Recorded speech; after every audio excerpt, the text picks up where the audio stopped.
కృష్ణలంక సీఐగా పనిచేసిన నాగరాజ్ కేసు కొత్త మలుపు తిరిగింది. ఇప్పటికే ఆయన మీద గాదే సాయికృష్ణ తల్లి విజయలక్ష్మి ఇచ్చిన ఫిర్యాదుతో హత్యా నేరం కింద కేసు నమోదు చేశారు. హత్యతో పాటుగా ఆధారాలు చెరిపేసే ప్రయత్నం చేశారు అనే సెక్షన్లు కూడా ఆయన కేసులో నమోదై ఉన్నాయి. ఈ తరుణంలో అసలు ఇంతకీ గాదే సాయికృష్ణ ఏమయ్యారు? మర్డర్ చేస్తే కేసు నమోదు చేసి 4 రోజులైనా ఇప్పటి వరకు ఎందుకు అరెస్ట్ చేయలేదు అంటూ ప్రశ్నలు ఉదయించాయి.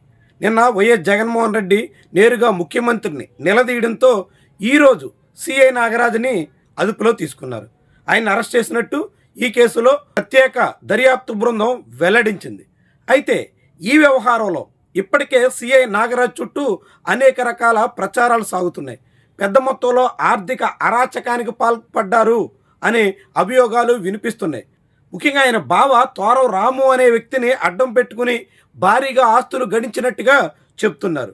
అనేక మంది నేరగాళ్లతో మమేకమై వాళ్ళ నుంచి పెద్ద మొత్తంలో డబ్బులు గుంజి వాటితో ఏకంగా ఆక్వా చెరువులు, అదేవిధంగా విలాసవంతమైన భవనాలు, రొయ్యల పరిశ్రమలు కూడా ఆయన ఏర్పాటు చేశారు అనే మాట అయితే వినిపిస్తుంది.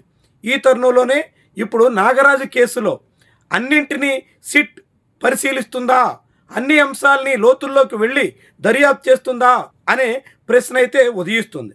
దానికి తోడుగా కృష్ణలంకలో నాగరాజు సిఐగా ఉన్న కాలంలో కేవలం గాదే సాయికృష్ణ మాత్రమే కాకుండా క్రాంతి కుమార్ లాంటి వాళ్ళ కేసులు కూడా వెలుగులోకి వచ్చాయి. మే 21వ తారీఖునే సూసైడ్ చేసుకుంటూ క్రాంతి కుమార్ రిలీజ్ చేసిన మరణ వాంగ్మూలం కూడా వీడియో వైరల్ అయింది. మరి ఎలాంటి తరుణంలో క్రాంతి కుమార్ కేసులో ఎస్సీ ఎస్టీ అత్యాచార నిరోధక చట్టం కింద కేసు పెట్టాల్సిందే అని దళిత సంఘాలు డిమాండ్ చేస్తున్నాయి. దాంతో మరి ఈ కేసులో కేవలం సాయికృష్ణ ఉదంతానికే సరిపెట్టకుండా క్రాంతి కుమార్ కేసు కూడా సిట్టు దర్యాప్తు చేస్తుందా? ఆ కేసులో కూడా నిందితుడిగా మరణ వాంగ్మూలంలోనే క్రాంతి కుమార్ తాను సిఐ నాగరాజు వేధింపుల వల్లే ప్రాణాలు కోల్పోయినట్టు చెప్పినటువంటి తరుణంలో అక్కడ కూడా హత్యానేరం నమోదవుతుందా? ఆ కేసు కూడా విడిగా దర్యాప్తు చేస్తారా? ఇలాంటి అనేక అంశాలు ముందుకొస్తున్నాయి. సరిగ్గా ఇదే సమయంలో ఈ కేసు చుట్టూ రాజకీయం కూడా రాజుకుంటోంది. ముఖ్యంగా జనసేన వర్సెస్ వైఎస్ఆర్సీపీ అన్నట్టుగా వేడి తీవ్ర స్థాయికి చేరుతోంది. ఇప్పటికే జనసేన పార్టీ అధినేత పవన్ కళ్యాణ్ నేరుగా వైఎస్ఆర్సీపీ నేతలను ఉద్దేశించి బాహాటంగానే తొక్కిపెట్టి నారతీస్తా అన్నట్టుగా యథేచ్ఛగా మాట్లాడారు. ఆయన ఒక ఉప ముఖ్యమంత్రి అనే స్థాయిని మరిచి దిగజారి మరీ మాట్లాడే ప్రయత్నం చేశారు. ఆయన నుంచి స్ఫూర్తి పొందినటువంటి జనసేన పార్టీ ఎమ్మెల్యేలు మరికొన్ని అడుగులేస్తున్నారు. పంతం నానాజీ లాంటి వాళ్ళు మరింత బాహాటంగా బరి తెగించి వ్యాఖ్యానాలు చేస్తున్నారు. జగన్మోహన్ రెడ్డిని వ్యక్తిగతంగా నిందించే ప్రయత్నం చేస్తున్నారు. వాడు వీడు అంటూ కించపరచడానికి పూనుకుంటున్నారు. తద్వారా రెచ్చగొట్టే ప్రయత్నంలో ఉన్నారు.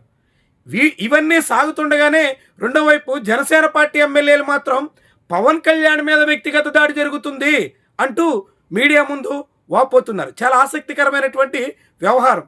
పవన్ కళ్యాణే వైఎస్ఆర్సీపీ నేతల మీద, వైఎస్ఆర్సీపీ నేతలను ఉద్దేశించి వ్యక్తిగతంగా కామెంట్లు చేస్తే రౌడీలు గోండాలంటూ తొక్కిపెట్టి నారతీస్తా తాట తీస్తా అన్నట్టుగా అధికారిక సమావేశం నుంచే పవన్ కళ్యాణ్ మాట్లాడితే తిరిగి ఉల్టా చోర్ అన్నట్టుగా జనసేన పార్టీ నేతలే వైఎస్ఆర్సీపీ నేతలు తమ పార్టీ అధినేతను వ్యక్తిగతంగా దూషించారు అన్నట్టుగా వ్యాఖ్యానిస్తున్నటువంటి వైను అత్యంత విడ్డూరంగా కనిపిస్తోంది.